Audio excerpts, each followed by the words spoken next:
Come closer. That's very good. You're doing fine. Right about there. Well, it's all hotting up now, isn't it, in the Middle East? Deary me. Where will it go to next? Will there be a response? Will it be a measured response? Or will it be, damn this, sick of this, let's go hell for leather? Camera 2, nice of you to join us. Camera 3, you're my old faithful, the very first camera I ever bought. And you started the obsession. Because after I bought you, I took that one to the festival. I'm a bit worried though. For all those that are in Israel at the moment, in case they decide to let a big bomb go off and decimate a city or something like that, then of course the United States is likely to come in and it's just going to drag everybody in. Right, okay, so what's going on at the moment? Well, biblically, it's the formation of Gog and Magog.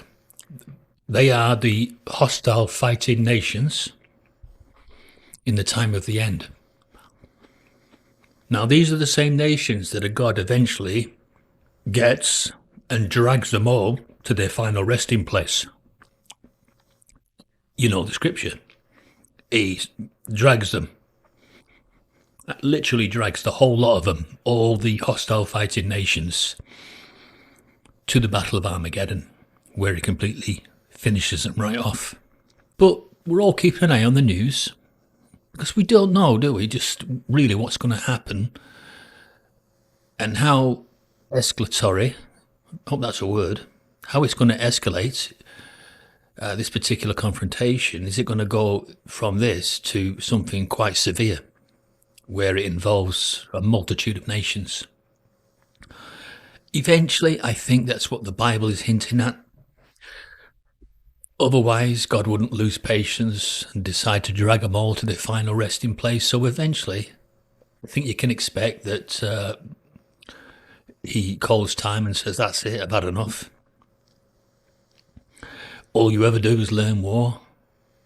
I told you not to do that, didn't I? I gave you enough warnings. This is, the God in heaven speaking. I gave you enough warnings. It says that war wouldn't lead to anything good. It would only ever bring misery, and you didn't listen. So I'm going to have to wipe you all out. But what's happening at the moment is, when they're leaving the Jehovah's Witnesses, they're staying away. It's really difficult to go back to that religion once you've been out for so long. You will find it incredibly hard to return. Now, you certainly would have to, you'd have to put away all your thinking, because you couldn't really go back to that religion and sit there if you still had all that thinking in your head. So you'd have to completely wipe your memory of the last 5 years of all your research into them. And that would be difficult to do. I don't think anybody could do that. Nobody could forget about the amount of abuse cases and, children being mistreated and so-called brothers getting away with it and then eventually getting caught, but not because they've been helping with the inquiries. They've just gone too far and got themselves caught. And that's why you can't return. So it's almost like your heart has been hardened, so much so for you not to make inroads to return.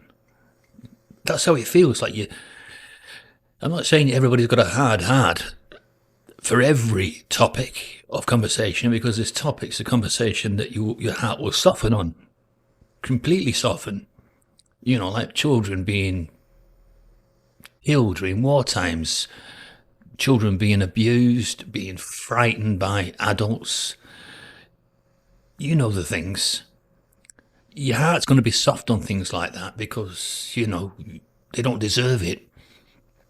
But your heart can also be hardened over people that carry out those abuses and carry out those threats to children. So that's where I am. My heart is really hard on any previous elder that thought it was okay to groom a young sister or brother.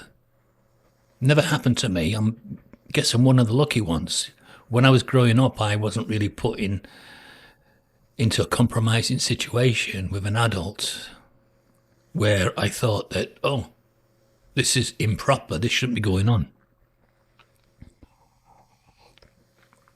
So my heart is hard, certainly, for those that think they can get away with it and just hide in the organisation and think, oh yeah, I'll be able to keep this pretense up for quite a while and I'll fool everybody along the way and I'll just have a bit of fun and pick certain opportunities that suit me, you know, to fulfill my quirks and fantasies. So my heart is hard to people like that and pretty unforgiving. I guess I'm totally different, aren't I, from what the Creator would do, because the Creator would forgive all things if a person is truly repentant. But what's truly repentant? What is truly repentant? It's getting down on your knees. It's not always crying to be forgiven, is it? It's just that the Creator is a God who can read hearts, so he knows if someone's sorry for their former course of actions.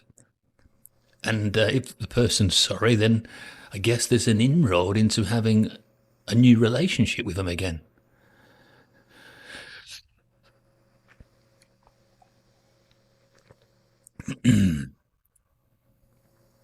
But like one of my subscribers said, it would be very, very difficult to take the steps to return to something that you've left behind. And when you left it behind, you were sure it wasn't for you. So there would be a huge contradiction, wouldn't there, in your life for you to return. You'd have to then say, I was wrong to leave in the first place. You see what I'm saying here? And very few people can really do that. You know, a lot of people use a lot of judgment and measure things before they carry out a certain action. So they will have thought long and hard about leaving that religion. They would have thought about that over maybe years. So when they finally do leave it, then they're not likely, are they, to do an about turn a few years later and return. It's not always like the prodigal son people. It doesn't always happen like that. Lots of people just leave and never, ever, ever return.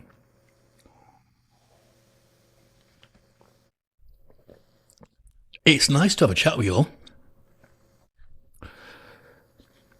So seeing as we're leaving, we'll zoom out. Thank you for listening. You've been listening to Marty Seeks on his bar and his lava lamp of the 1963 era, the same year he was born. Can't believe it. That bloody lamp, that style, that invention, same age as me. Unbelievable.